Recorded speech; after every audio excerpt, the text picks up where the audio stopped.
Hello, Cynthia.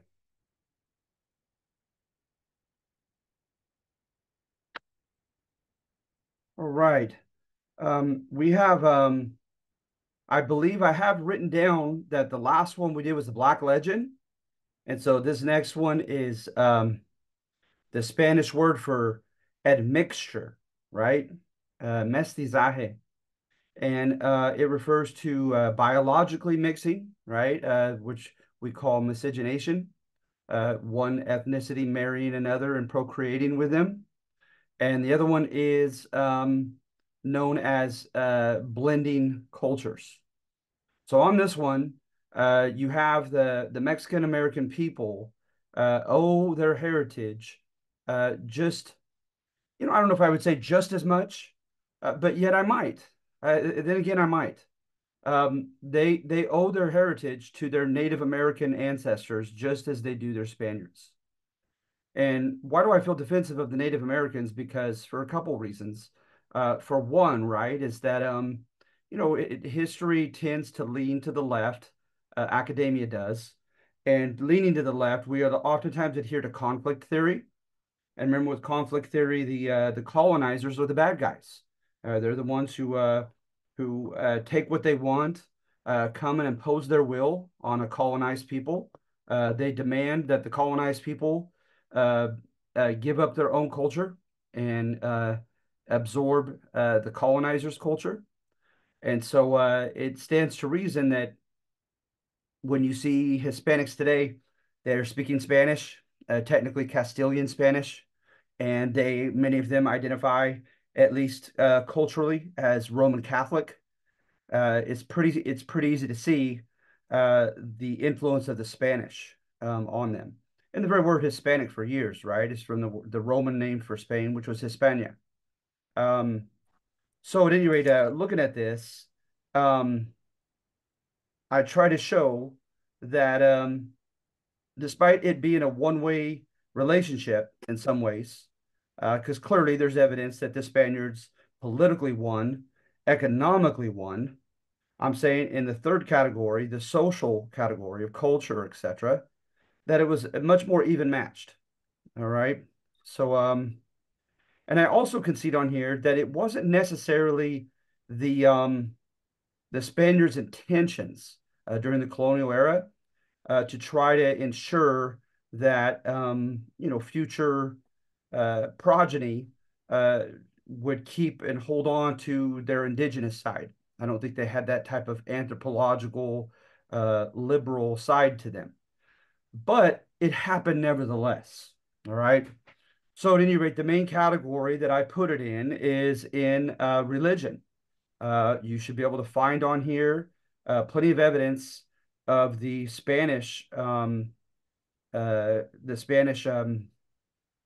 making concessions to the Aztec in particular. All right. So I have stats in here on that. So, for instance, Carlos the First, also known as Charles the Fifth, the Holy Roman Emperor, as well as his successor Philip II, they not only were okay, but they even mandated that the Aztec, when they go to mass and engage in the sacraments, that they do it in the Nahua Aztec language, and that's not very common in Catholic history. Then, in addition to that, on their catechism, they lined up uh, the the the psychological uh, uh, paradigm for showing their trip from childhood to maturity spiritually as Catholic Christians. They tailored it in such a way that related completely to the Aztec, and they did it on purpose to make it more appealing and to make it seem as if this were less of an abrupt change, right?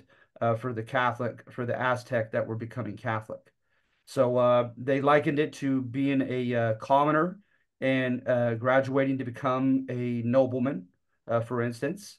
They used the ages that the Aztec used for different rites of passage uh, for different big sacraments of the Catholic Church to keep the Aztec notion of when is a big time for someone to grow up, become responsible for his or her actions, etc. And they also likened the spiritual development to martial qualities, to military qualities, that you're becoming a soldier of Christ, and it was like you were joining the Popotlin uh, uh, warrior jaguar caste, right? As you were becoming confirmed. So we have all that. You also have literature. With literature, it went both ways, actually.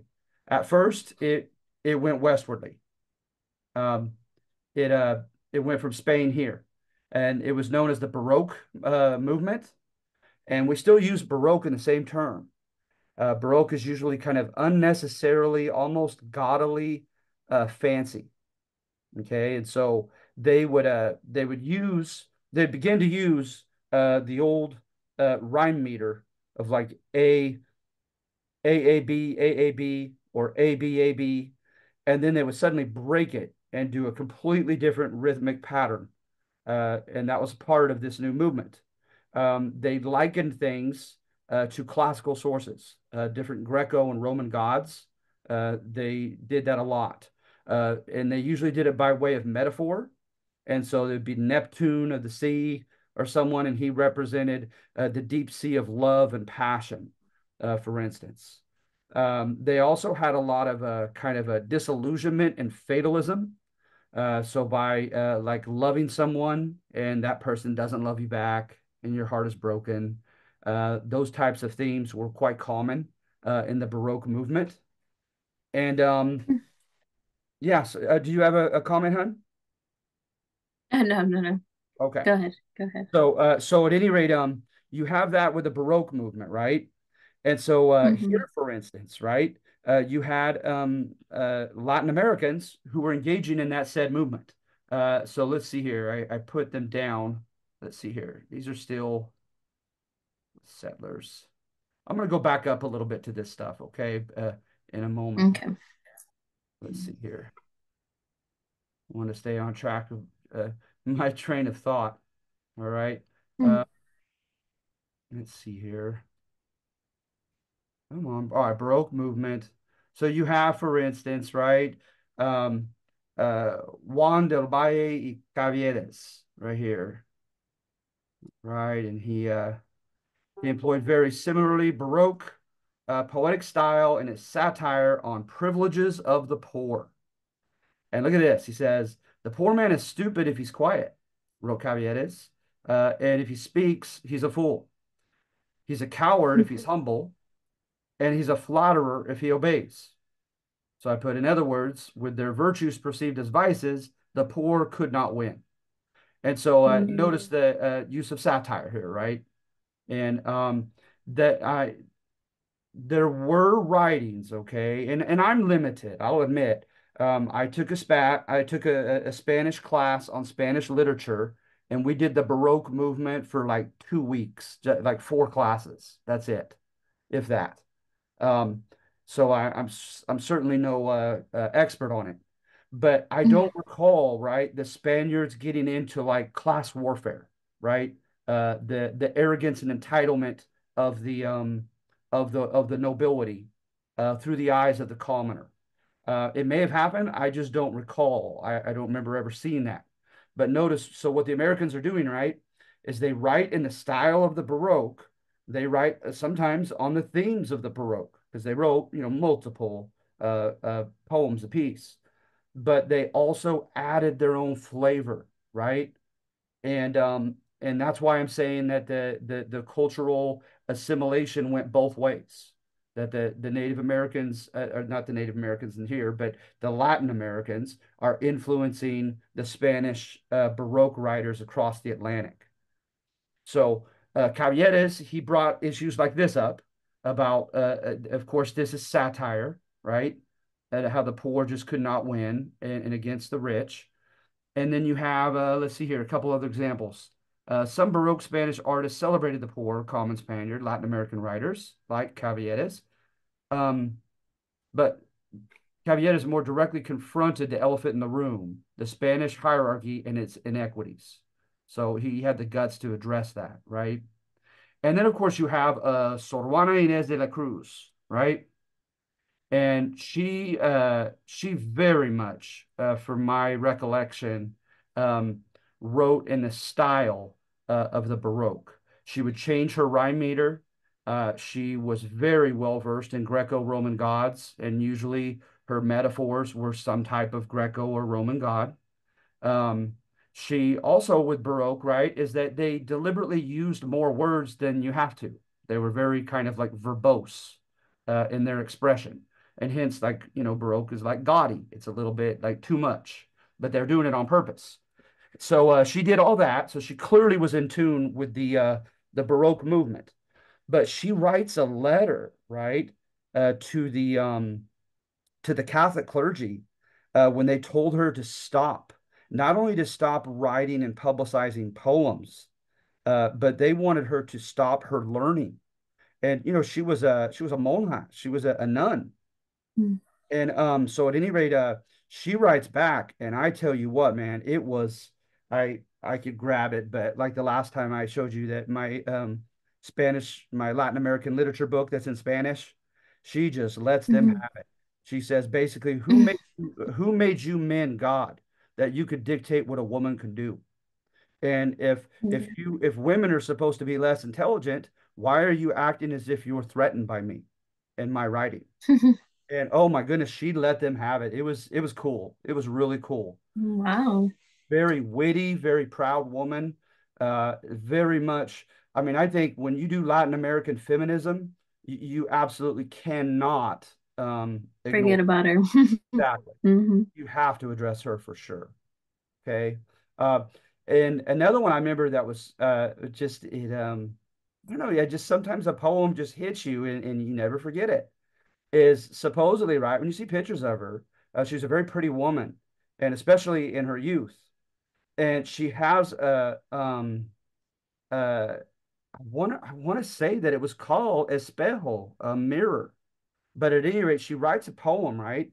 And she talks about how all of the male attention that she had once received, all of the flattery that she had once received about her beauty, she says is polvo, it's dust, it's nada, it's nothing, it's right. And so she says that basically, right, when I wrote next to it in English from my professor, it said the ephemerality of life, right? And ephemerality means that it's like a vapor. If life goes through your hands, it's very passing, it's very quick. Before you know it, it's over. And so that was very much a typically Baroque poem about the passing nature and the vanity of beauty and of romantic attention. So anyway, like I said, if you wanted to look further into her, she was something else. She was a very talented writer. Wow, sounds interesting for sure. Yes. And then you have El Inca Garcilaso de la Vega. This guy, right? His mother literally was an Inca princess, and his father a Spanish conquistador. And so when you look at his writings about the Inca, he is very proud of his mother's heritage. And some people took exception to it because he was trained and educated in Spain. They sent him to Spain for his education, and then he comes back, right? And he never wrote a poem that I know of in praise of Spain, but he sure did of the Inca Empire. And so some people thought that that was ungrateful and he should have done something equally for Mother Spain, who had educated him, et cetera, et cetera. But I think he felt like he was trying to fix an imbalance, right? He was thinking, okay, you Spaniards are clearly proud of Spain, you know, but none of you Hmm. really appreciates the glory that was the Inca Empire. And he says, so I'm going to try to rectify that imbalance and let you know more about that empire, that great empire in South America. All right. And then I don't think it was him. I think it was Villagra. So this guy right here, Gaspar Perez de Villagra, he um he writes right on a symbolic moment. And when you read it in Spanish, like I said, it sounds so pretty and poetic with the rhyme, and then it just completely changes. And so, like I said, that was just a Baroque characteristic.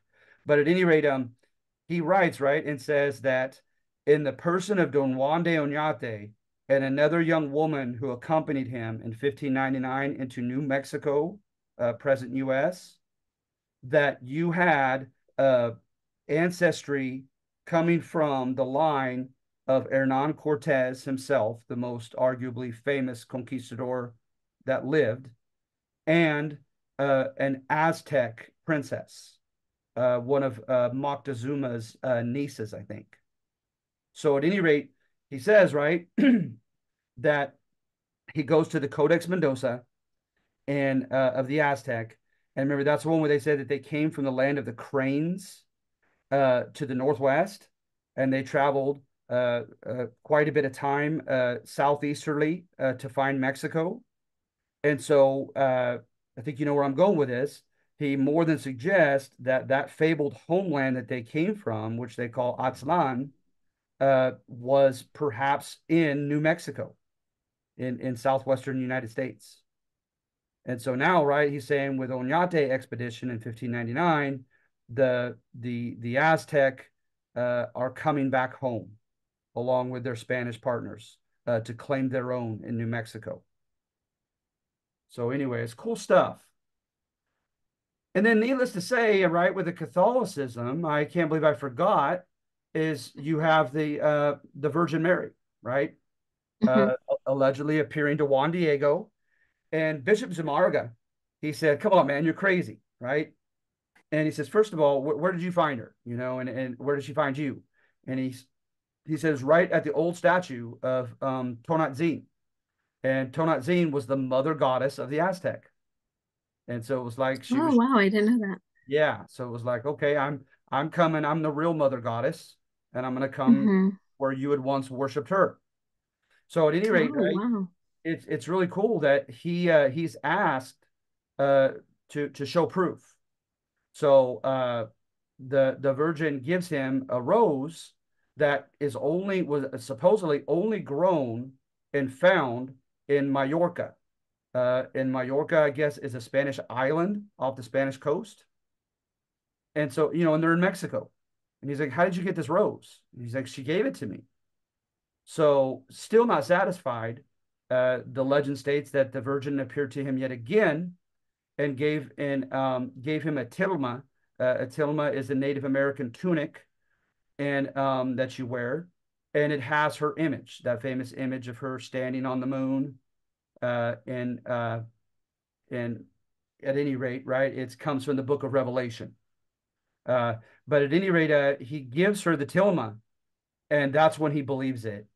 And supposedly, the tilma is safely guarded in the cathedral at Mexico City to this day. And they claim that it is like another Shroud of Turin. That you've heard of the Mm. Shroud of Turin, right? No, no. Oh, okay. There's a shroud, right? Found in Turin, Turin. I'd encourage you to Hmm. Google it when you're done. But it was supposedly a person with the exact wounds of having been whipped and scourged, having been pierced and crucified, and it's real type O blood.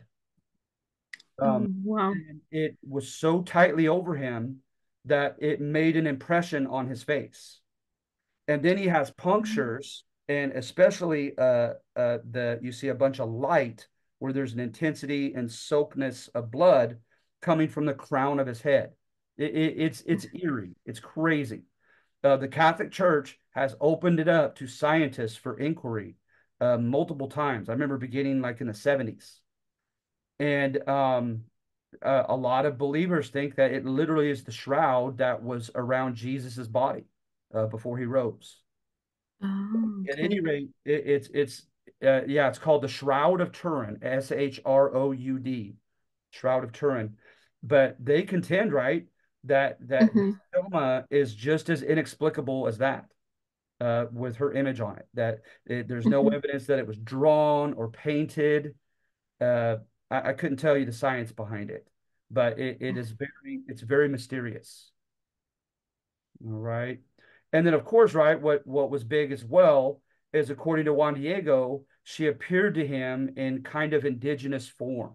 He said that she was much more tan and dark skinned than he had seen her in the images that the Spaniards had of her. So that she almost deliberately manifested herself to an indigenous person, and she showed herself to look more like him, like an indigenous person herself. And so, of course, the Aztec converts now they have, you think in terms of a Spaniard, and the Spaniards are like, oh, cha-ching, right? There thousands are going to come convert now uh, because Hmm. because of Hmm. this. But and that might be true, but it still doesn't change the fact, right, that the Aztec felt like they had something invested for themselves in the Catholic Church, that the Mother of God had appeared to them. So anyway, um, and then going back up to this, I show how the two blended so well when it came to the sacrament of penance. The Aztec pretty much went through a sacrament equivalent to penance on their own in their own religion. I have the goddess's name right here that they did it for, and at any rate, they sometimes didn't want to verbally share their sins. And of course, when you look at the Catholic priests, right, and the traditions that were coming from the Vatican, you're supposed to verbally, audibly confess your sins, all of them, to a priest. And they made it okay for the Aztec not to. Um, the Aztec, of course, could speak in Nahua. The Aztec, of course, if they wanted to draw pictures instead of speak, they could do that as well. So they made a lot of accommodations in the church for the Aztec um, to accommodate them. And then, of course, after literature, you have folklore, right? So supposedly, right, according to my source, and I have, let's see here, I'm looking for the, the first cited. There it is, 46 is my first footnote on this paragraph. 46 is John West, Mexican American Folklore, pages 39 to 42. So that's where I'm getting this from, okay? But according to John West, he said these dichos, these sayings, are just as indigenous as they are Spanish. So I just gave a few examples. Remember, not all that shines is gold. God doesn't give wings to scorpions, for they would sting all in flight. He who sows the wind will reap storms. A monkey dressed in silk is still a monkey. Uh, and then there goes the burro to the corn again. And I'm like, I don't get it. What's that? It's when someone has a kind of idiotic shortcoming and bad habit, and they keep going back to it. So at any rate, that's the burro one. And then, of course, right, you have duendes, right? You have La Llorona. Um, you also have the survival of brujeria, right? And with the curanderos and curanderas. I've had Hmm. students talk to me about this. I was unaware, for instance, right? Like home remedies from everything from a stomach ache to the evil eye, mal de ojo. Um, I was told, right, that and please, by all means, you know something different or more, please teach me, because Hmm. I'm not in this, I'm not immersed in this culture. I just read everything out of a book. But at any rate, they contend that if someone, especially if someone who had something happen to his or her kid or never had kids, and they stare into the eyes of your little child, and then they say, "What a beautiful child," right? They're expected to say, "May God keep her, may God keep him," after they give that compliment. Or otherwise, it's assumed that they're jealous, they're envious, and they want Mm-hmm. something bad to happen to your kid. Yeah. And Yeah, so, yeah, that's true. I in my family they say that only it's weird how it works, but only certain people can give un mal de ojo to it's usually with babies, right? uh-huh. So if it's certain people, it's hit or miss, right? So Sure. if somebody sees a cute baby, and say a cute baby, and they just think in their head, oh, it's such a cute baby, it's such a cute baby, that you want to like sense and carry that baby. You want that baby, right? Uh-huh. So when you do not have any physical contact with that baby will get mal de ojo because that person just wants to carry him or wants that connection with them. And if they don't get connected, they the babies get mal de ojo. They're fuzzy all night. And in our family, in my culture, that person who gave the mal de ojo has to be the curandero, which means they have to heal that baby. They have Wow. to they have to carry the baby. I mean, my brother used to get that a lot. And when he was a baby, I remember, or when he was a small child. And so that person who gave the mal de ojo can cure them, or there's certain, curanderos, which there's different people who know how to cure that. I've seen like they hold it like their body, press their body, the egg thing where they put the egg all over their body, get the bad spirits out, open the egg and put it in the water, and you can see like a whole bunch of, white stuff Wow. around it and stuff. I mean, I've seen it.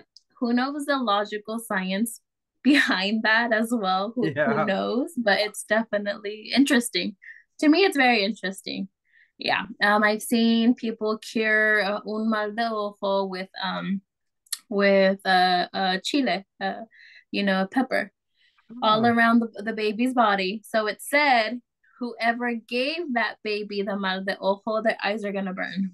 Oh my goodness. Wow. Yeah. So That it's is a so cool. yeah. So we definitely believe in that, but I do know that there's all over, well, personally all over Mexico, there are different regions, different cultures that do practice different um curandero stuff. Yeah. And they view it as different. I do know that there's a lot of people who believe mal de ojo, just they have that concept as in it's just something that they're jealous of. They're Sure. envious. That's how you express un mal de ojo. Yeah. Sure. Wow. Thank you so much. I just learned a lot. Yeah, with the egg and the chile, that has to be Mhm. indigenous. Because I've never Yes, read yes. anything like that coming from Spain. Yeah, yeah, no, definitely is. I personally I come from a state in Mexico. It's called Guerrero, Yeah. and my dad actually he is from a rural, super rural, tiny, tiny town. It's so tiny it's not even probably considered a town, but you Wow. have to travel up in the mountains 45 minutes up. The closest town is 45 minutes away. And so we are totally up there. There's nothing going on anymore. The houses are aged, aged, aged. I mean, it's actually really, really interesting. So I do believe that in my dad's culture and my dad's family, that's why they're so superstitious and like super old school Sure. because they're not as modern as the rest of the country. Sure. Yeah. Oh, that Yeah. is So fascinating. That is so cool.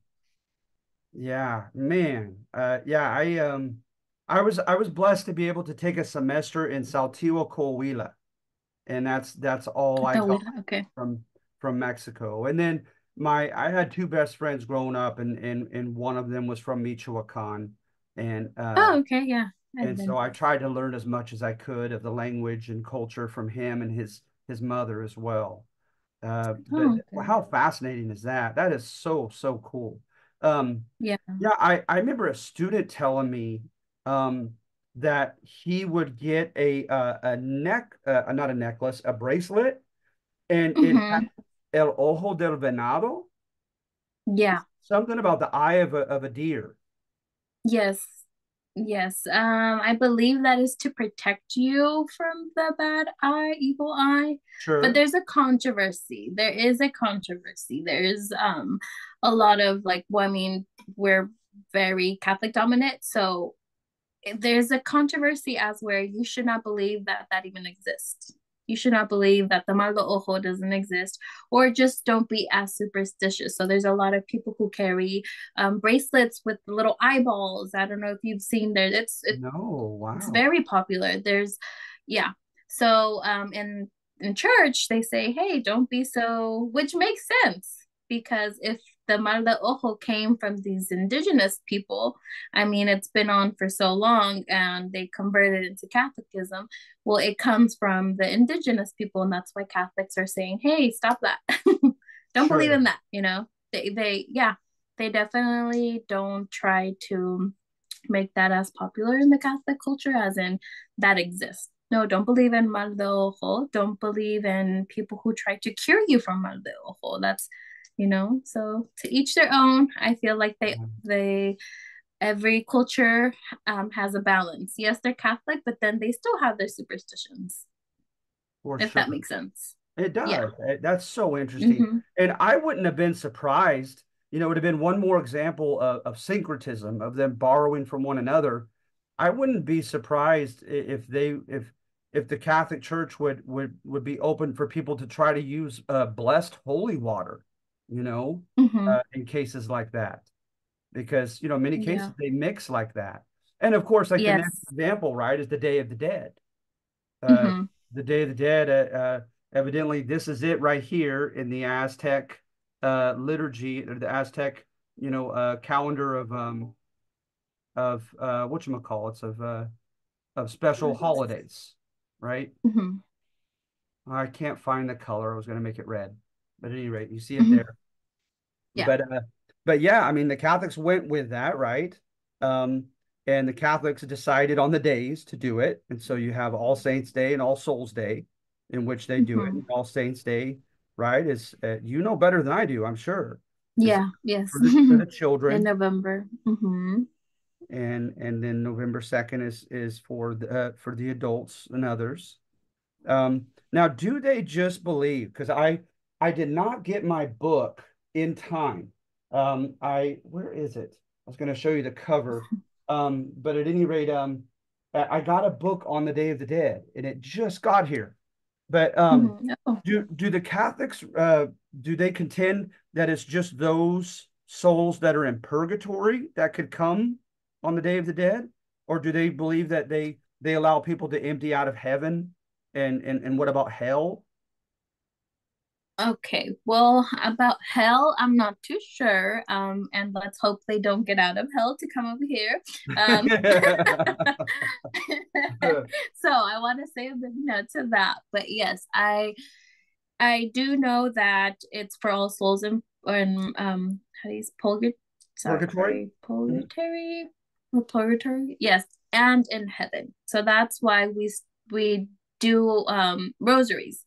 So Gotcha. we do rosaries so their souls can come and visit, as well as the about the forgotten souls and those souls in purgatory. I mean, that genre, yes. So but as in for the whole hell part, yeah, no.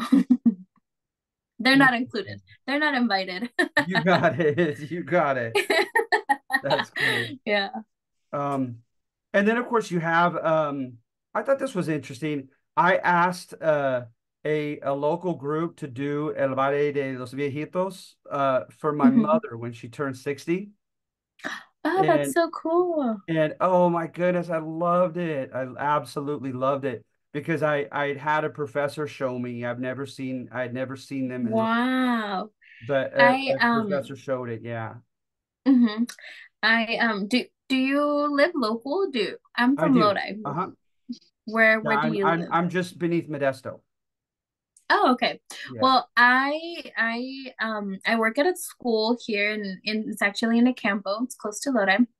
We are a dual immersion school, so we teach Spanish and English. I don't know if you're aware of Joe Serna Junior Charter School. Oh, okay. So Nice. we teach English and Spanish. So we do have a folklore group that dances. So whenever we have events, I will let you know so you can come and check us out. Thank They you. do a we do a lot of dances. It's a K through 8 school. So our grades that perform is third grade through eighth grade. Oh, And our baile de los viejitos are also included. So I'm sure you'll have a good time checking out all of our dances. So whenever we have an event, I will definitely let you know. thank you. I would greatly appreciate that. Yeah, Yeah. I love it. And I was the one, right? I told my family that I wanted to double major in Spanish and history. I was able to take a semester in Costa Rica as well, and my parents were just like, "Good for you! Like we don't have that curiosity that you do, but that's great." And You so do, that's they're cool. Mhm. they're not intolerant at all, but they're just comfortable in their own lane, you know. And I remember when Yeah. they did that dance, my mom just fell in love. My mom was like, "That is one of the coolest things I've ever had on my birthday." She loved it. That is awesome. That is Yeah. so cool. So yeah, it absolutely. I appreciate you letting me know because I would love that. I certainly would. Yeah. Yeah. And I want to look at this last example. I just threw it out there because I know no detail on it. But supposedly it combines some of the stringed instruments of Spain, as well as kind of the quick zapateado style of like almost tap Hmm. dancing, with Hmm. with drums and a couple other instruments that the indigenous had, and it was called jarabe gatuno, and evidently it took Latin America by storm. And we're talking, three or 400 years ago. Um, but yeah, they so it's just one more example of the two cultures synthesizing together, you know. Diversity and making into one. Yeah. Oh, so basically that's how the zapateado originated from. Is that what Oh, you're trying to say? or the Harabe Gatunu. Uh, Yeah. yeah, this one Oh, okay. because I think the Zapateado was just from Spain, but then the percussions, Oh. right? The drums, the flutes, and other instruments were blended with the Spanish kind of early guitars, the stringed instruments, and their zapateado, Hmm. and it all mixed Oh, okay. together. Yeah. And it just stayed as that. It just stayed as zapateado because that's what we call it. Oh, nice, nice. Yeah. So yeah, so at any rate, right? I kind of glossed over the early stuff because I just felt uncomfortable talking about it with you. It just it when you have the actual miscegenation, yes, there is evidence that conquistadors were like given noble Native American women out as if they were inanimate objects, right? As Mhm. trophies to some of their best fighters. You had rape, so I have that stuff up at the top, and I just kind of conveniently skipped it. But what I Mhm. contend is I try to concede to that, but I said, however, when they established the royal bureaucracy in 1504, after the 1490s, in 1504, when they started establishing the viceroy and the governors and all that, um, and then of course Philip II had the ordinances of discovery passed, and that contended no more war, no more fighting, no more conquering. It recognized the humanity and the rights of the Native Americans, and he called for the missionaries to try to convert them volitionally, not forcefully, and try to invite them into the missions, etc. And so after that first ugly phase, things became a lot more institutionalized and hence more safe for women. So that after that point, I'd like to think that most unions were by choice, perhaps, hopefully, by love of the mestizaje, right? So at any rate, that's what I say here. So though the Spanish-American relationship began with violence and power dynamics that were retained for centuries, that were definitely in the Spaniards' favor. Cultural borrowing and mixing inevitably occurred, especially after the age of military conquest. The Mestizaje forms the heritage of today's Mexican Americans. Granted, many of them speak Spanish and identify as Roman Catholic, giving testimony to their Spanish lineage, but that masks the extent to which their Aztec and other Native American descendants have shaped their views, their behavior, their culture, and their identity. All right. There's one more thing I wanted to show you that I thought was interesting as an example of like the identification of Mexican Americans, and that is during the Chicano movement. Um, you have a poem, "Soy Joaquin," by Ernesto Corpi Gonzalez. Have you heard of that? No. Okay, let's see here, right here. Um, so look at this. Gingerly, historians glean from such a bloody encounter the historic possibility of many people's Mexican American DNA not completely emanating from an historical context of choice and romantic love. He says, I am Cuauhtemoc, right? The final Aztec emperor fighting the Spaniards in 1521. Proud and noble, leader of men, king of an empire civilized beyond the dreams of the Gachupin, right? Cortez, who also is the blood, the image of myself. So that's Rodolfo Gonzalez, right? I say, right, his moral judgment, his indignation, and his acquiescent resignation to Spanish identity, juxtaposed with great pride in his indigenous heritage, demonstrates great friction or complexity in many Mexican American self identity. Because I always thought that was interesting, you know, because I've always like really loved the Catholic Church, and I've always really loved the Castilian Spanish language. And I find it that interesting, like with during the Chicano movement and so forth, where there was such, you know, almost hatred for the Spanish as the evil colonizer, and almost complete identification with the Native American side. So I know that's kind of awkward throwing that at the very end, but I just kind of food for thought. I wanted you to take a look at that. Yeah. Yeah, that's true. To my understanding, that's what like Chicano literature and all that they imply as they see the Spanish no other than monsters, enemies, Yeah. and they praise more the indigenous side, and they are proud of where they came from. They are proud of the native side. I have that to my understanding as well. Yeah. Okay, good. Good. All right, hon. Well, that's it. It's just one single section this time. Yeah, okay. But thank you so much for teaching me what you had, what you knew about the mal de ojo and all that. I knew what you were describing with the eggs and the curanderos and the chiles and all Yeah, that was it's all new to me.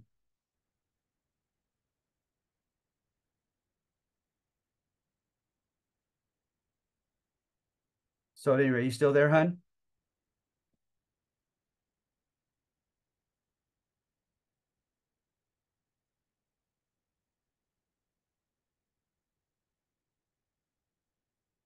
You may you may have not hit the mute button, hon. I can't hear anything.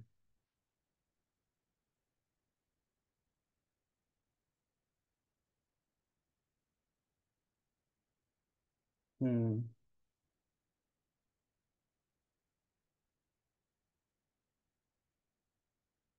okay. There you Sorry. are. No, it's okay. Yeah, sorry, I lost connection. But yeah, I was saying my experiences as a child, you don't know whether to believe in all that stuff or not, el mal de ojo and the curanderos, but when you're younger, you see it and you do believe it. When you're older, you try to get the logical, scientific reasoning for all of it, Sure. and you just don't know. So it's on the verge of being understood. Oh, good. But yeah, it's definitely around us. So I see that a lot. Oh, good, hon. Mhm. Well, thank you so much. Dominic, just coming on. Can you hear me okay? Yeah, kind of. Okay. All right. To be honest, I just finished, but I will briefly give you the thesis that I intended to convey. All right. Well, I've been on for the last 40 minutes. Oh, good, good. I didn't know that. That's great. That's great. I was going to Oh try to yeah, give you a real quick version of it. I didn't make it for the last one. You rescheduled and I got the times mixed up. I came on the first time you said, then you changed the time again and I didn't see that. Oh, I'm sorry. Yeah, Or the day. I think you changed the day, Wednesday. I did. I did. Yeah, sorry about that. Um, yeah, so yeah, I mean that's it for today. Really, that's what you guys have is just it's not a very sophisticated thesis, right? It's just that Mexican Americans are a mestizo people. They owe their heritage not only biologically but culturally to their Native American ancestors, just as they do to their Spanish ones. Hmm. And it doesn't even what I think is so cool is even when it does in other ways, right? Like politically and economically, seem like a very one-way relationship, right? That the Spaniards kind of dominated. I love that cultural syncretism, kind of, if not exactly equally 50-50, but that there really is borrowing from each other culturally. That happens even when you have a colonizer and a colonized demographic. I think that's pretty cool. I appreciate it. You record these, right? Yes, sir. So how do I get to last week's? Okay, I will make sure that it's up, okay? Yeah, I will I may not be able to do that until later this evening, but I will definitely do so, okay? I'll make sure and I always try to date them and of course identify them by the topic that was covered. So like last week's was Black Legend. Yep. So just keep an eye out for that one, okay? Even if you can email it to me, whichever way works. I don't know how you put them up. No, I didn't sure, I look. could do that too. That's perfect. Yeah. Thank you. Okay. All right, thank you guys. You guys have a great week, okay? You guys take care. Alrighty. Thank you so much Thank for you. attending. Thanks, sir. I appreciate it. All right. Thank you. Have a good evening. You too, man. Bye-bye.